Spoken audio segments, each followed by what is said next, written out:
Hello, good evening, everybody. We're so excited to start off this fall with our first high impact tea. We actually are going to be having a series of speaker events throughout the academic year, but this is the first one. And the areas of focus are going to be, if you keep in mind, not only tonight, but in February, we're going to have a talk focused on sustainability. And then we're hopefully around the May timeframe also going to have something focused on social equity.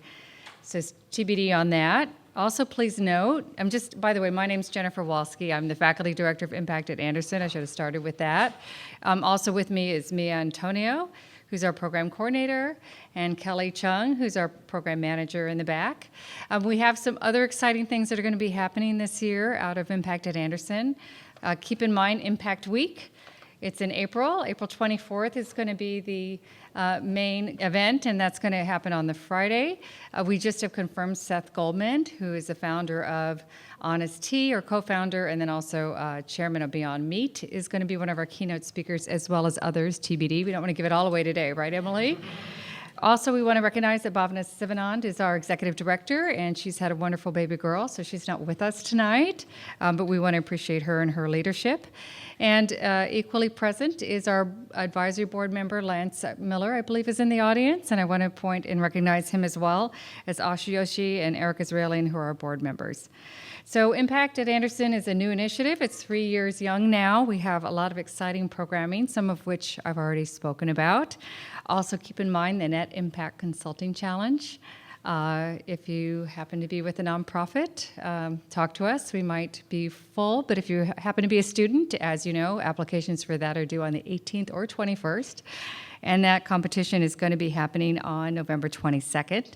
We also have the Social Impact Consulting Corps that happen through January and March every year. And a lot of these events are powered from our fabulous MBA students, many of you who are present. And we want to recognize our Net Impact Club, who got the Chapter of the Year. They will soon be going to the Net Impact Conference, as well as second-year MBA Lizeth Rosales. Are you here, Lizeth? Who helped organize this event, so we appreciate that, as well as Emily Bestwick, who's the president and leads the overall team.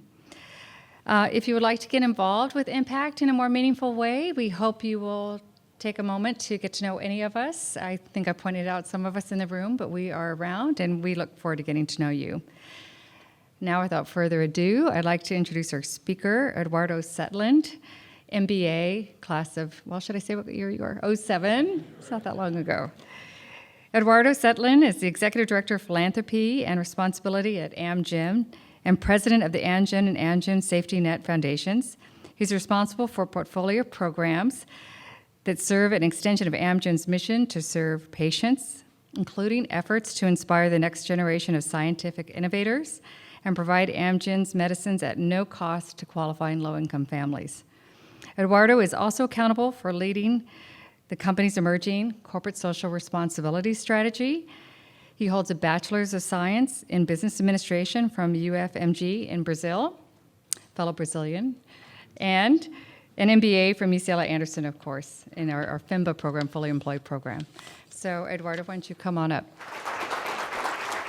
It is wonderful to be here with all of you today. I have a few charts. I'll tell you a little bit about myself, a little bit about the work we're doing at the Amgen Foundation. Then we'll have a fireside chat and Q&A. So I'm from Belo Horizonte. People say Brazil, everyone thinks the beach, carnival, soccer, can't dance, big city in the mountains. My dad's a professor of electrical engineering, and he went to get a postdoc in Canada when I was in high school. So the symbol you see there is Westmount High in Montreal, where I got to live for 2 years. It was fantastic. It was an opportunity to really open my eyes to what the world had to offer, much bigger than my small hometown. Obviously, it's here at Anderson, 04 through 07. Never worked harder in my life. Those very long 3 years. Professionally, I finished school. So after high school in Canada, I went back to Brazil.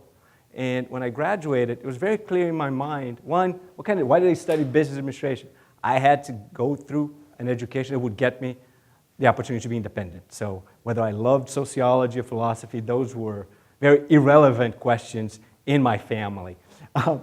Went for business, joined GE's finance management program, had the opportunity to come to the US, to Erie, Pennsylvania. It's a locomotive factory, one of the most amazing warehouses I've ever seen. In one good year, the best year, GE made 1,000 locomotives. That's 50 locomotives a week. So very, very impressive work that they kept doing.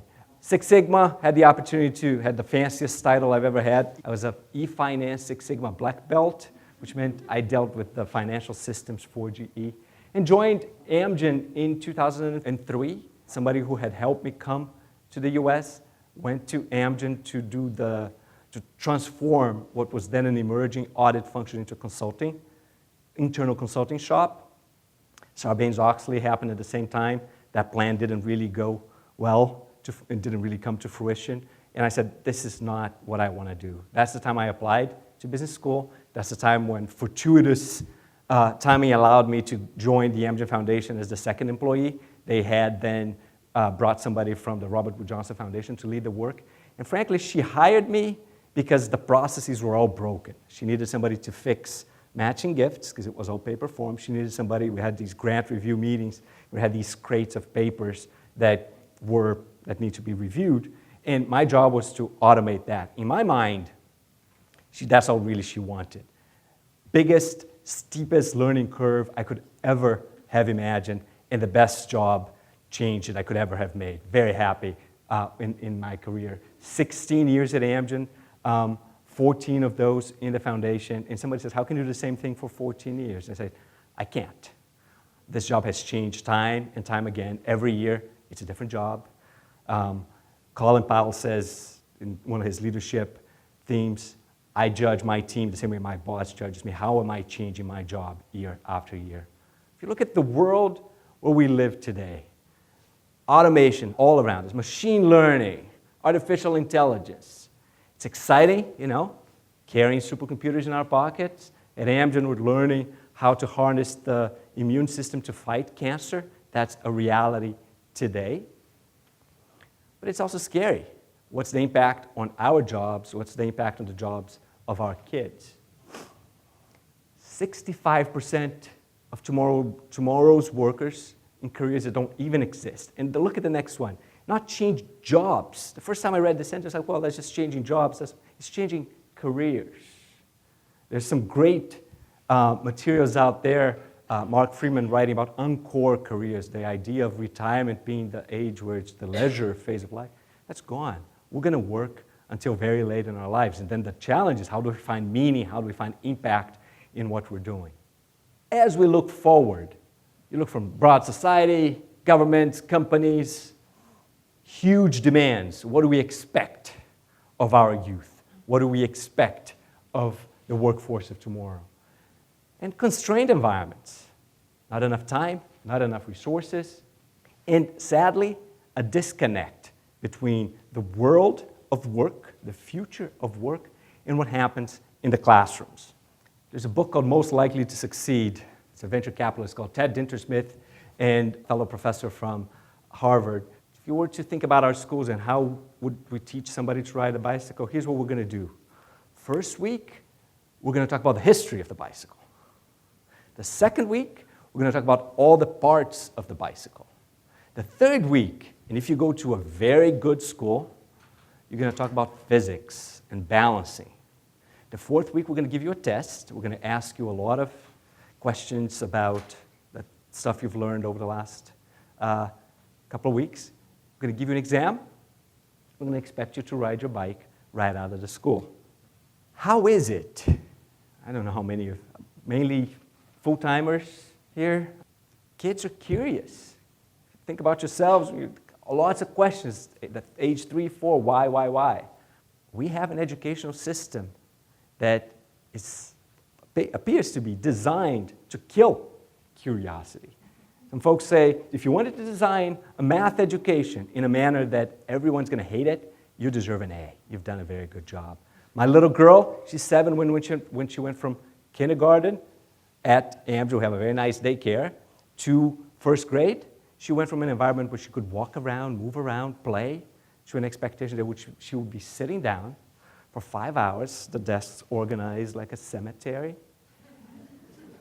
How can that be? And then we talk to students about science, and they love the subject. They hate class. Is it their fault? They can't relate biology to their lives. If you have a body, biology is relevant for you. We believe it's time to reinvent science education, from information acquisition to application. Students from passive participants to active agents of their learning, and teachers from the transmitters of information to facilitators of the learning process. This is important. If you say back to why does this matter for Amgen? Company, 40 years old, 40 miles northwest of here, simple but powerful mission to serve patients. Without a highly skilled workforce, we don't have a business. But that's not enough. We need a scientific, literate society. Think about the dialogue around vaccinations in this country. I have a National Geographic issue 2015 cover. It's the moon landing fake. All this progress and so much questioning. We believe that for our company, for our industry to thrive, we have to stare into that and make the right set of investments to change that reality. Probably familiar with the Sustainable Development Goals, and on the right side of the chart, just a sense of $25 million is our annual budget. Sounds like a lot. If you contextualize, that's a global budget. Just the United States spends $620 billion. What we do through our philanthropy is very similar to the same kind of thinking that goes across the entire business. What are your priorities? And what are you going to focus on, and what are you not going to do? Sometimes I joke around that I get paid to say no. I say yes for free. I don't get to say yes very often. Not a day goes by that we don't receive proposals from amazing nonprofit organizations doing fantastic work.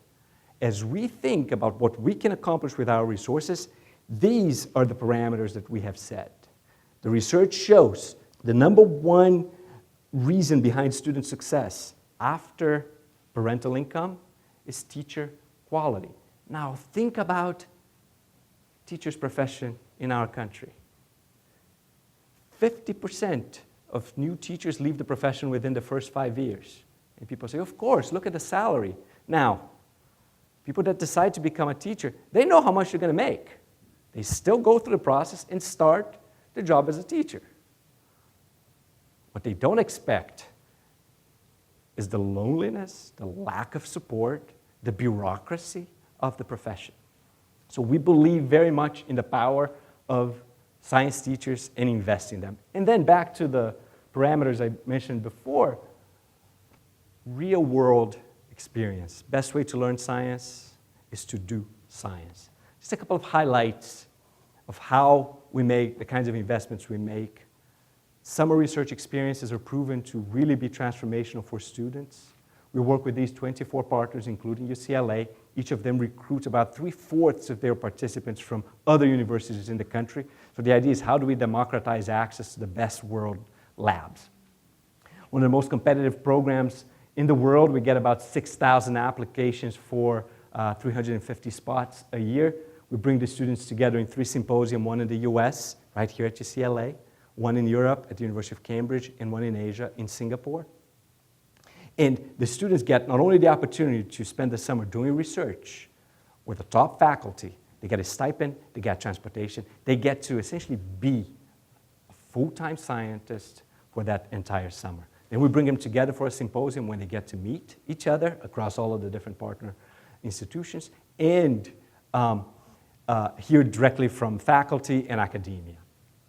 Another example of something we've been doing for many years is something called Amgen Biotech Experience. It started with one teacher in the Newbury Park area of Thousand Oaks.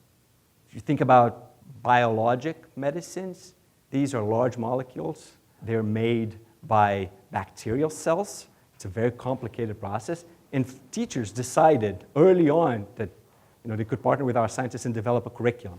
So we work at the high school level to reach 90,000 students a year to help students transform a bacterial cell into a protein factory. We use a red fluorescent protein. Why? Because you can see it with the naked eye. This is a program that, as I said, started in one school. We've expanded to 20 different sites across the world and are reaching 90,000 students a year.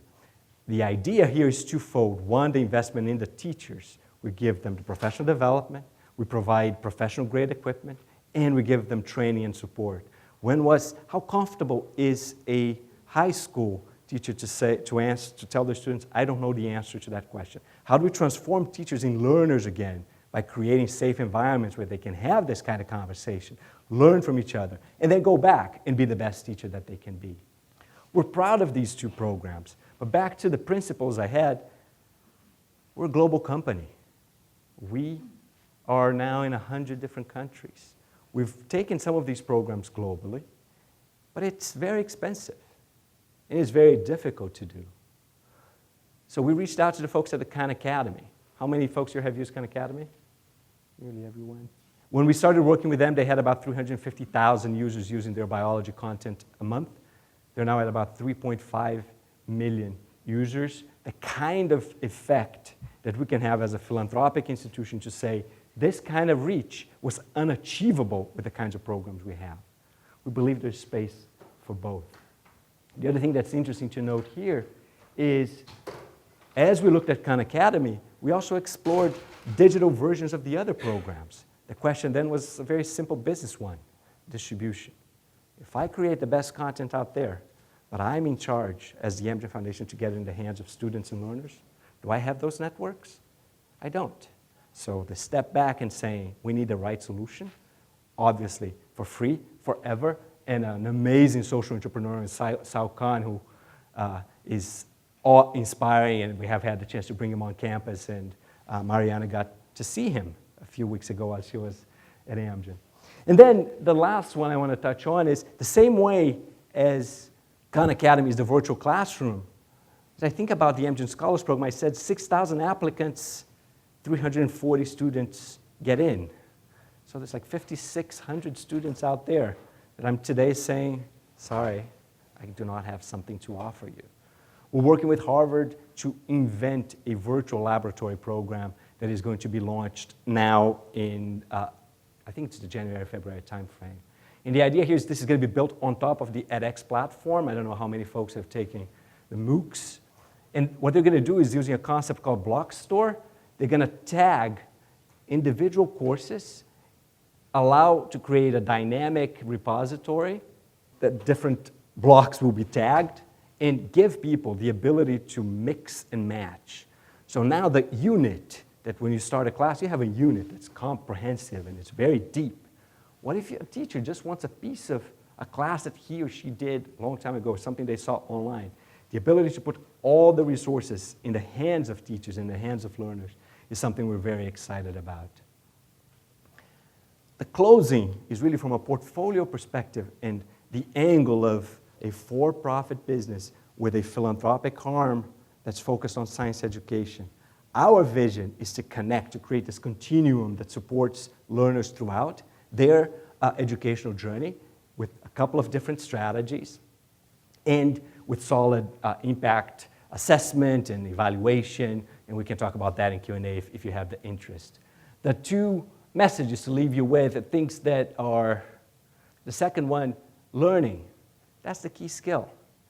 Whatever career you choose, if you don't continue investing in your own education, there ain't going to be a place for you. And the value of teachers. That's something that most countries struggle with. I told you about the Amgen Foundation. The other parts of my job are the U.S. patient assistance, free medicines for patients who can't afford them in the United States. We have a corporate giving program. We're beginning to explore charitable bulk product donations outside the U.S. and the effort around our broader social responsibility. So with that, let me turn it back to the moderators. I'd like to introduce Mariana Pimenta. Do you want to go ahead and make your way up?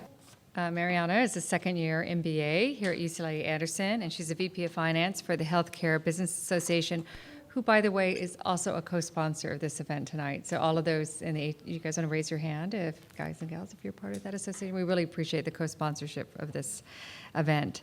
Mariana also was, I have to say this, you know this, was part of the finalist winning team for a healthcare-related idea for an impact investing challenge competition at Wharton with the team. Also had an MD on the team, placing as one of the finalist teams for the first time. Can we give a shout out to Mariana?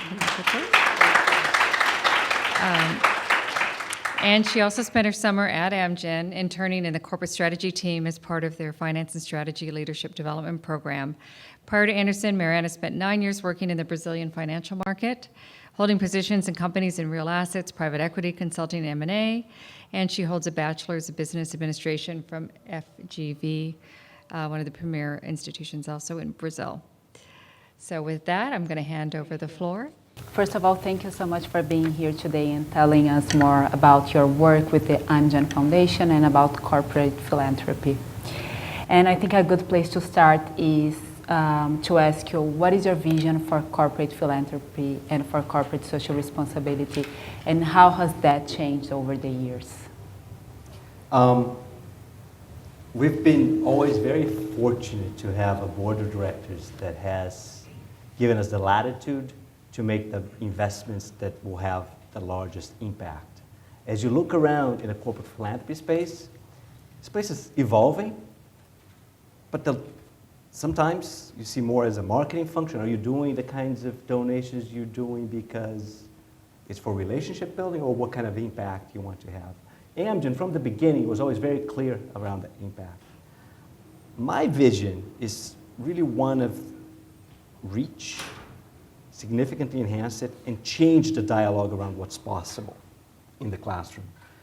The second part is engaging our staff. Some companies are much further ahead than where we are in terms of how do we connect our staff with the communities, how do we connect our staff with the myriad of opportunities that they might have to have their own impact.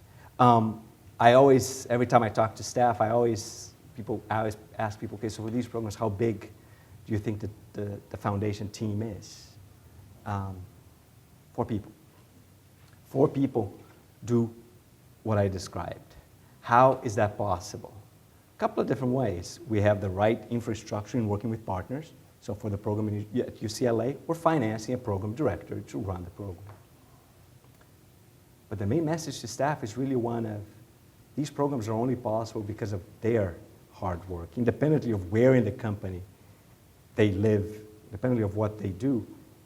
Their efforts to serve our mission, serving patients, every time, is what sustains these efforts. So enhancing this connection and delivering on the impact and the promise of lab exchange. How would you say that your team both define and measure success for the initiatives within corporate social responsibility?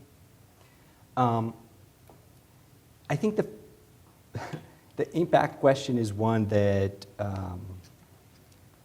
comes up very often. There's some great literature around overhead for nonprofits, talking about CEOs of nonprofits and how much they make. You got to pay for talent. And at the end of the day, if I make a $10,000 grant, if the Amgen Foundation makes a $10,000 grant to an organization that has a budget of, I don't know, a couple of $1 million, how much of their results can I attribute to my $10,000 grant? That's a very uncomfortable question. A lot of nonprofit organizations, I know Net Impact does some amazing work with them. The jobs of executive directors, fundraising. They're on the road trying to raise funds all the time.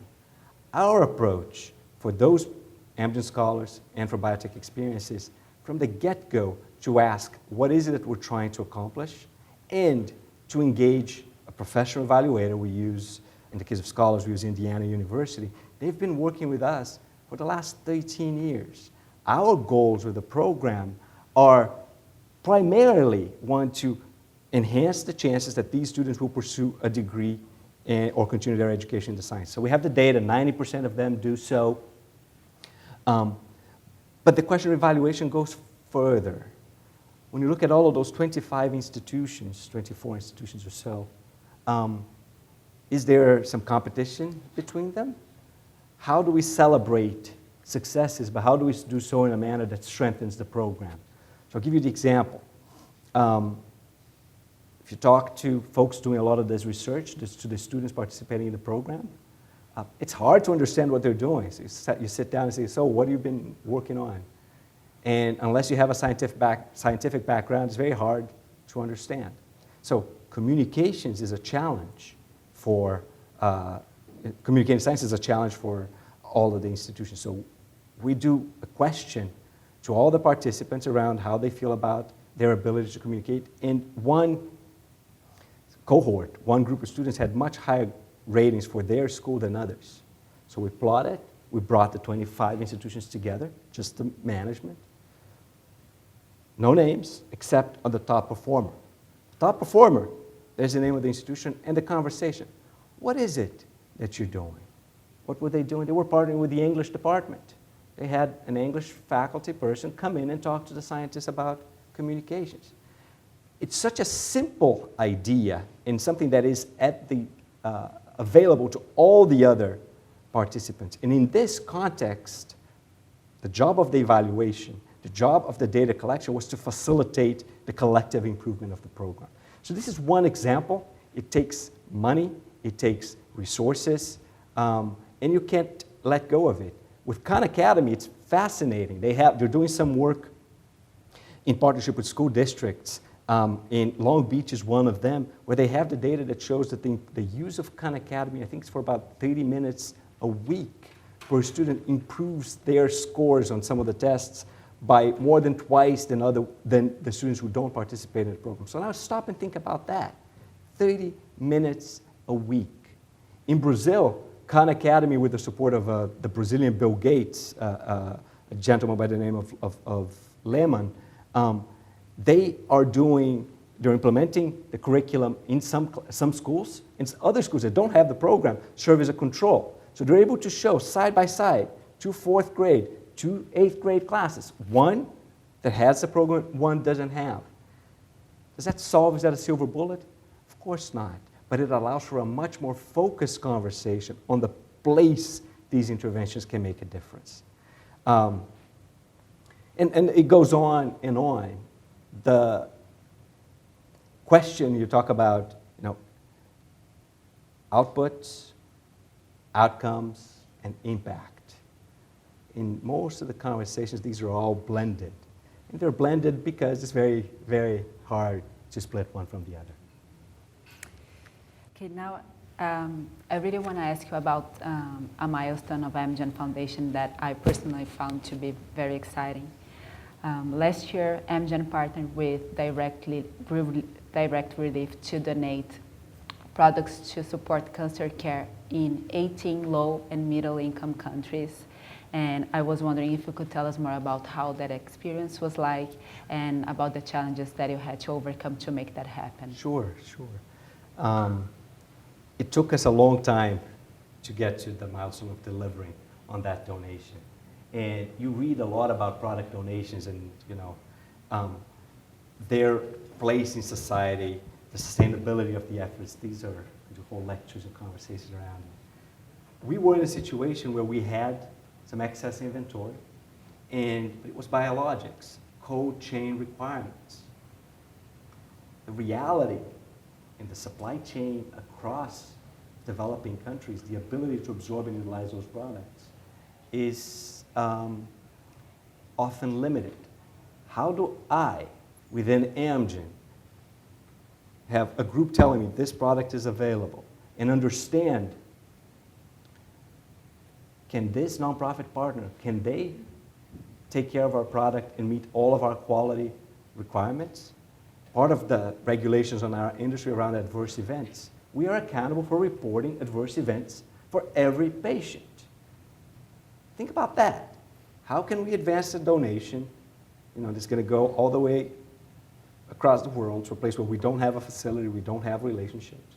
So the partnership with Direct Relief, and if you don't know a lot about them, check them out online. They're right here in Santa Barbara. They are They are on SAP. They are registered pharmacy across the entire country. They do amazing work around the world. We've done work with them on a humanitarian basis for many, many years. They say every patient, independently of being paying patient or not, deserves the same kind of attention, the same kind of care.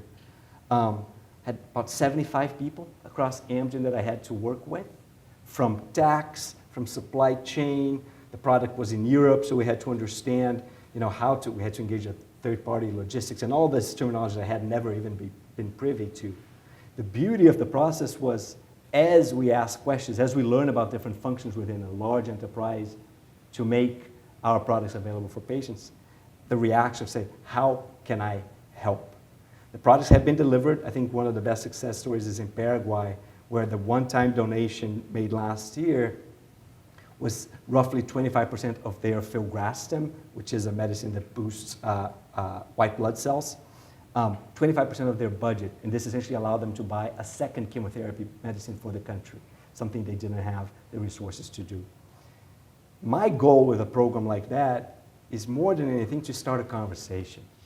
When we make this kind of donation and we stay in touch with the partners, I can now go back to my peers in the company and talk about, here's the impact we have had in Paraguay. Here's the reality of our product is making possible for a small number of patients. And with that, accelerate the conversation. I think the biggest challenge in a lot of ways when you look at these programs, when you look at efforts, is the sense of how will they grow? And ultimately, how much do you expect to accomplish? And the challenge is, how do you balance aggressive ambitions with being truly centered and feet on the ground and understanding your organization, understanding the resource constraints, understanding all sorts of dilemmas that the company may have that they just haven't dealt with yet. Part of my job is to bring the outside in. Some days are amazing, and we are able to do some great projects. Some days are very difficult, like any other job, like any other career, very challenging to make the progress and the speed that we'd like to make it. My hope is that these programs will continue to evolve. Novartis has done some amazing things with a program where they sell medicines in India for $1 per patient per month. Now, small molecules, meaning pills. They have a volume-driven business. We're still in a margin-driven business. Are there opportunities for that kind of thinking to be brought into Amgen? I don't know. I think that leads to my next question, which is, what do you view as the next milestones for Amgen Foundation? Global. How do we get Lab Exchange launched? How do we strengthen the connection between the world of education and the world of work? We have a lot of opportunities ahead. The biggest complaint we hear about the Lab Exchange promise is, why did they make it a nonprofit? Because they could have made a lot of money out of it. And the leadership there is very aligned with us to say, we want to provide this for free for everyone. So we're excited. It's a promise, and we'll see how it's going to go. Okay. Thank you. So I want to change a little bit gears, and I want to talk to you about how the Business Roundtable released and signed a statement this summer stating that now the company's fundamental commitment is now to all stakeholders, including customers, employees, suppliers, communities, and shareholders, not just shareholders. And I want to ask you, what is your view on this broadening of scope during this Business Roundtable? And how do you address certain shareholder beliefs that this new commitment gives too much power to company management? Yeah. That's a delicate and challenging question. My sense is the Business Roundtable coming out with a statement like this is very important, simply that it's happening. Of course, the big question is what kind of actions are going to follow these kinds of statements. 65 out of the 100 largest economies in the world are companies. 150 out of the 200 top economies are companies. the role of for-profit corporations in society is something that if we don't stare into it, it's very hard to say how things are going to evolve. The other part of the Business Roundtable statement is, yes, every now and then I still hear some people saying, oh, Milton Friedman, and it's shareholders, shareholders, and shareholders only. But you'd be surprised, you know. Stakeholders are asking a lot of questions. Future employees, when you're interviewing at companies and you're asking questions, my senior executives are saying, you know, they want to know about what we're doing about access to medicines. Why aren't we on the Access to Medicines Index? Unless these questions come up, I don't have the opportunity for that kind of dialogue. Sustainalytics, you go into Yahoo Finance, there's a tab on Sustainalytics. Some peer companies have dedicated, their staff are asking so much about their company's performance there, that they've dedicated a full headcount to work on Sustainalytics scoring. Whether the company believes it does great things or not, the rating agencies are out there, and you can argue, are they in the shaming business? Depends on your perspective. But it says that the world is paying attention. And one of our corporate board members, her new book's about to come out, Reinventing Capitalism. This moment and this kind of conversation that I so appreciate having the opportunity to have with you is, we don't know the answers. We don't know the answers. When I think about my job, the role of the social entrepreneur from within the company, how can I influence where the business is going? How can I facilitate conversations that otherwise would not have happened? These are things that, you know, as I think about my days in high school and in college, I could never, ever have traced a path like what I've charted. When I told my boss in audit that I was going to go into the Amgen Foundation and be like employee number 2 there, he looked at me and said, no, you're not going. And again, I was naive and young, and I said, oh, I am actually not asking you, I'm telling you that this is what I'm doing. I don't know if I would have done that these days. But the sense of you know, the balance of, you know, the heart and the mind, people know what's right. The Shkreli's of the world, our industry is at the bottom of you know, compared to tobacco companies. And I've never been more excited about Amgen than I am now. Our scientists are making medicines that are really going to have a very positive impact on patients. You hear people talking about curing cancer. Whether it's going to happen or not, I don't know. But the ambition, and this is, CEO says, it's the biocentury. Most of physics, most of chemistry is pretty clear. Around biology, Sal Khan said he was doing a video on biology and he got stuck. There was something about T cells he didn't understand. He called faculty at Harvard. The answer was, we don't know. We don't know. You can tell your students that that's one of the things that perhaps they can research, they can work on and find the answers themselves.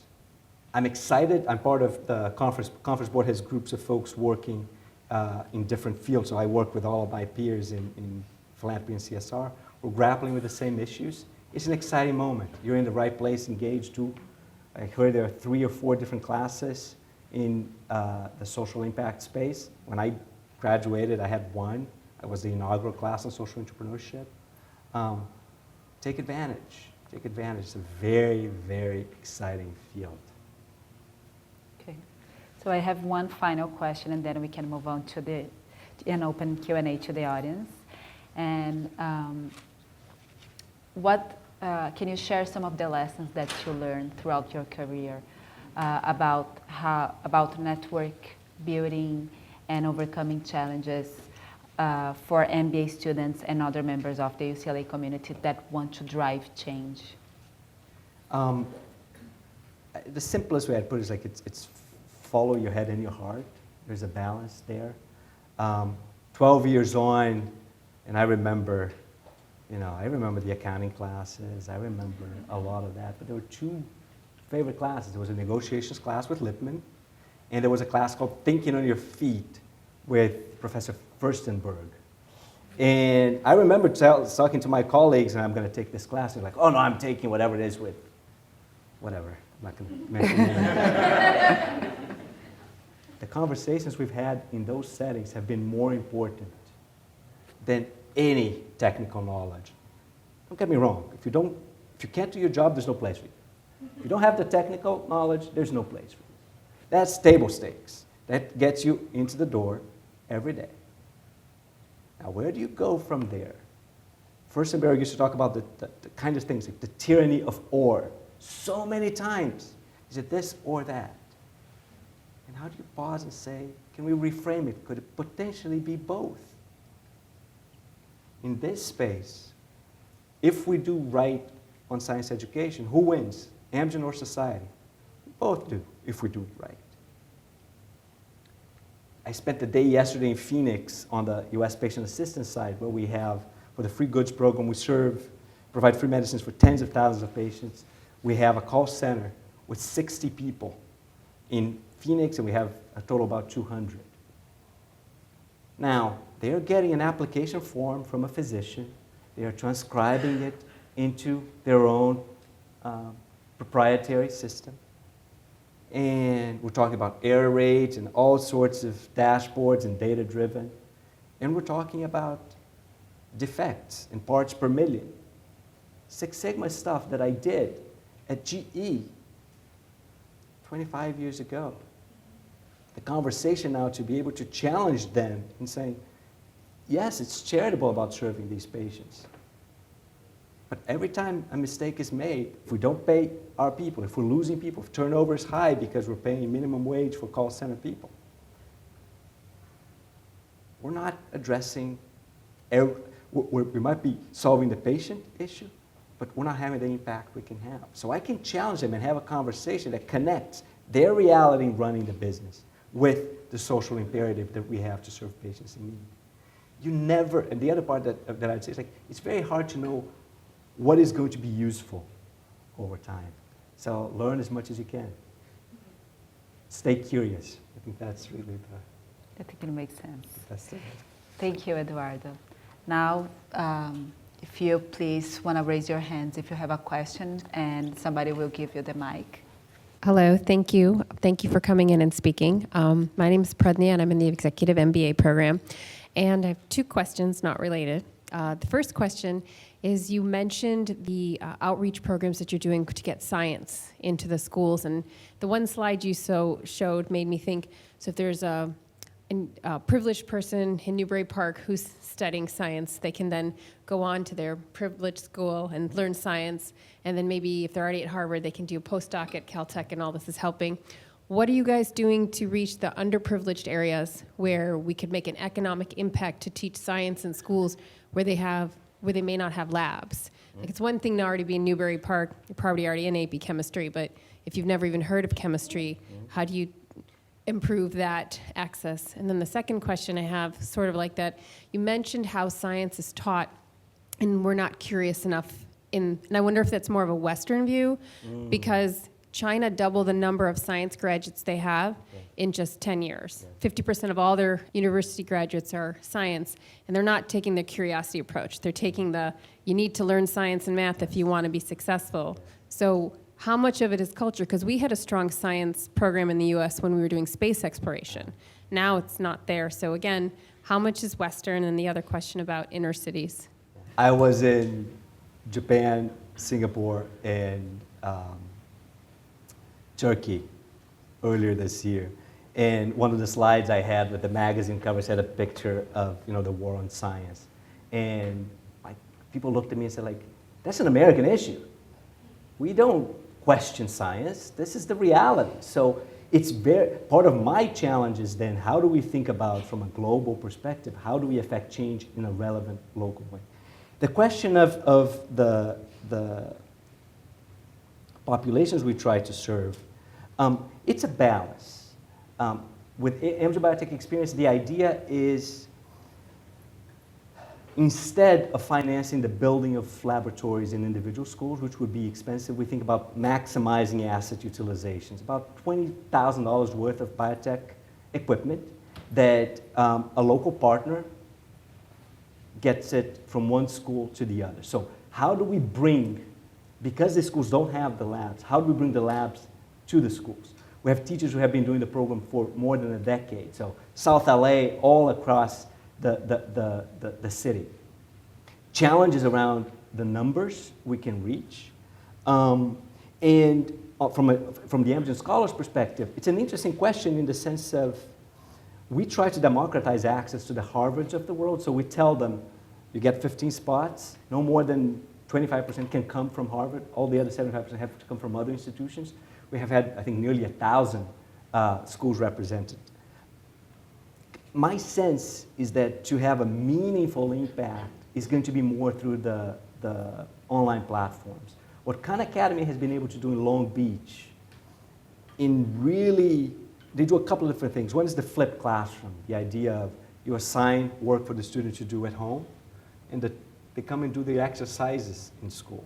So as a teacher, you have a dashboard that says of all my students, 8 out of 10 did the readings, did the videos, 2 didn't.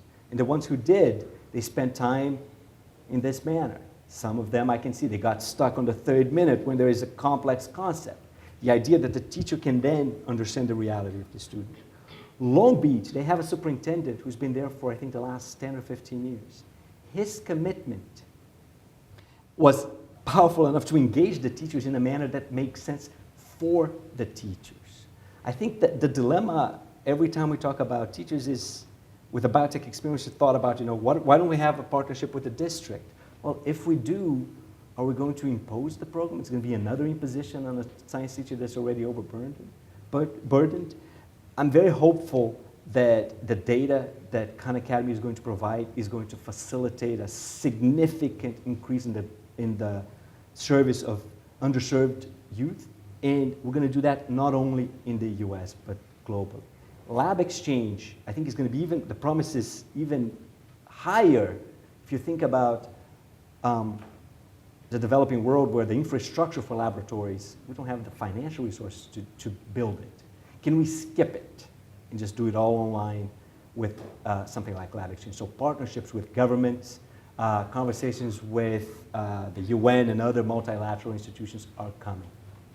Thank you very much for your presentation. My name is Bora Gunner. I'm glad that you actually mentioned Turkey during your presentation. I'm from Turkey, and one of the comments that I have with respect to scientific education, that yes, it is great, like the scientific education that you get in the listed countries are great, but when it comes to science, a big part of the education is research, which does not really exist.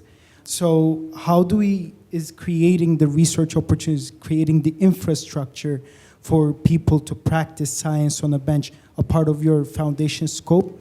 And another part of the question that I would like to ask is that you mentioned adoptive cell therapies, the bispecific target engagers, precision medicine, which are like a big part of the immuno-oncology approaches within the United States, but these things are unknown outside of the other countries. Turkey is one of them, where chemotherapy is still pretty much the way of treatment. Do you guys focus on educating patients as well as the students to drive not only like science, but also understanding that these kinds of technologies exist for their treatment? So on the patient and the physician education, that's done elsewhere in the company. I think there's the realization that there's a lot of work to be done. I am often, this question, like, should we give it for free? Should you sell it? And my hope is back to Furstenberg, it's somewhere in the middle. Can we invent different mechanisms? Now, economic pressure, economic inequality, huge challenges that we're not even having the right conversation, even if we have the avenues for the right conversations. There isn't a day that my industry is not, in the news and the politics of drug pricing. The only hope we have is medicines, clinical trials. So the way we think about it, there's so much nuance that every way you double click on it. The way we do clinical trials. Our trial participants, does it match the population profile? How do you think about consent?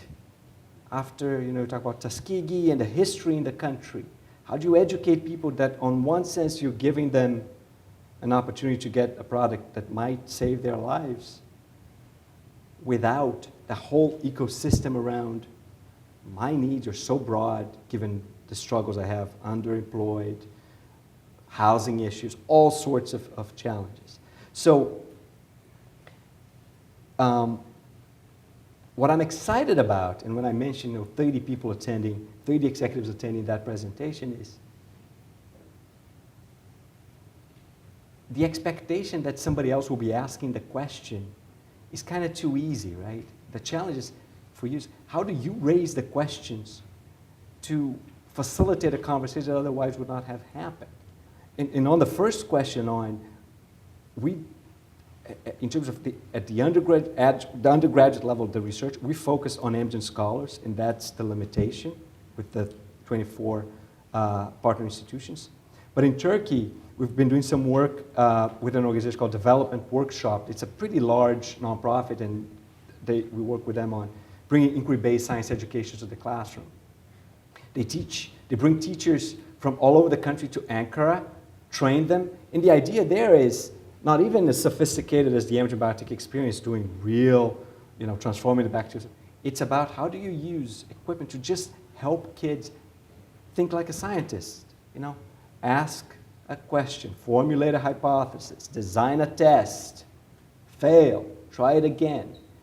And the feedback, and one of my highlights in the trip was hearing the demand to say, you need to up our grants because teachers want not only to come to the program, but they want resources so that they can go back and then train other teachers. And that's the part where education very quickly gets political too. The sciences are a relatively safe space, and a space where my job as the funder is to trust the teacher, is to have a partner in the country that has a credibility with the teacher. The Amgen Biotech experience, when we started talking about expanding it globally, the conversations were, I don't think the rest of the world is going to want a corporate branded curriculum. France, of all places, they'll probably never want it. We're there. We are working with them. We're working in China. There was a question about, the test taking. What kind of skills are needed? Do we want to become best test takers, or do we want to become able to navigate the complexities with creativity, collaboration, communications, problem solving? So it's challenging, very challenging. I just want to thank you again, Eduardo, for coming and talking to us about your exciting career and projects at Amgen Foundation. And also thank everyone who participated. Thank you. Thank you.